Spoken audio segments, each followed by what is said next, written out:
C'est une conférence qui est, on va dire, pluridisciplinaire au sens que elle va aborder plusieurs sujets qui interpellent les gens, c'est-à-dire les origines du cancer, est-ce que l'alimentation joue un rôle dans le développement d'un cancer, toutes ces questions que les gens se posent, le rôle du cerveau, et aussi évidemment les avancées thérapeutiques qui peuvent donner espoir à tous les gens atteints de cette maladie et à tout le monde en général. Voilà.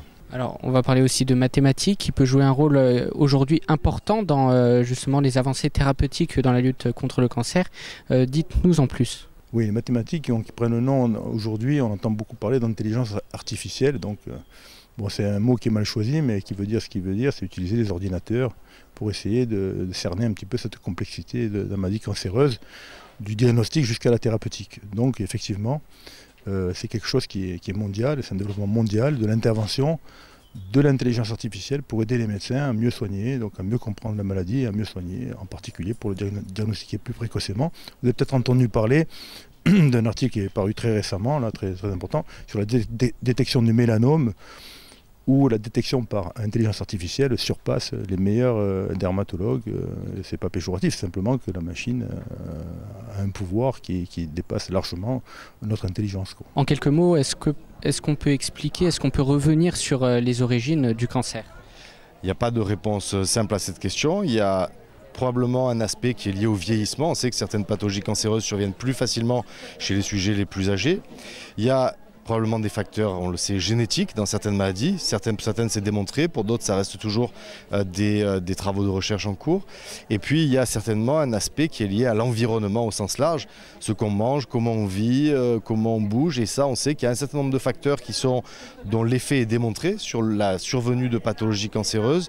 D'autres où c'est suspecté mais pas formellement démontré, et c'est de ce dont on va parler. Justement, aujourd'hui vous êtes ici pour une conférence à Loum. Quelle va être la teneur de vos propos?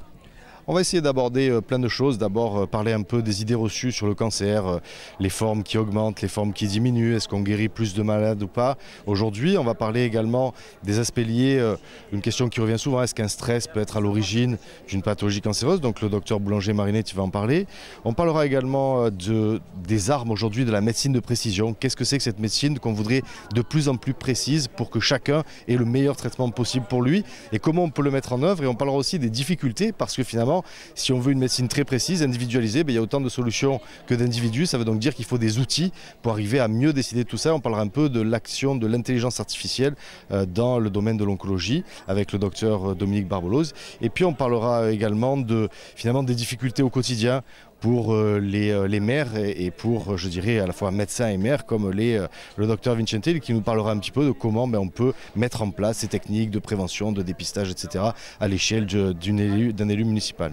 Et selon vous, en tant que cancérologue, vous pensez que c'est une bonne solution pour avoir des résultats à court terme? C'est même pas que c'est une bonne solution, c'est qu'il n'y a pas d'autre solution. Aujourd'hui, il y a tellement de possibilités qu'il est inconcevable, et je dirais en termes de temps, en termes de patients qui seraient exposés à CC et en termes de moyens financiers à mettre en place pour le faire, c'est totalement impossible de le faire de manière empirique aujourd'hui. Donc c'est quelque chose qui est indispensable.